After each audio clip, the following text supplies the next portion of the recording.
Hello everyone. This lecture is on an important condition of lipomyelomeningocele.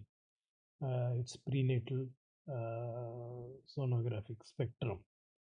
This is a very important condition.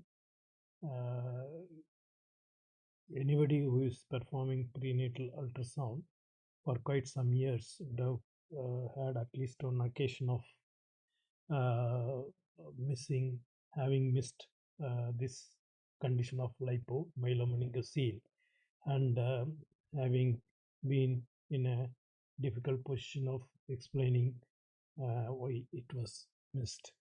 So this, so that is why this topic is important, and we'll see this topic being described under the headings of description of the condition, incidence, prognosis, embryology, prenatal diagnosis with the detection rate, pitfalls, why it is missed, and algorithm for picking up this condition, and counseling. All these will be discussed in detail in this lecture.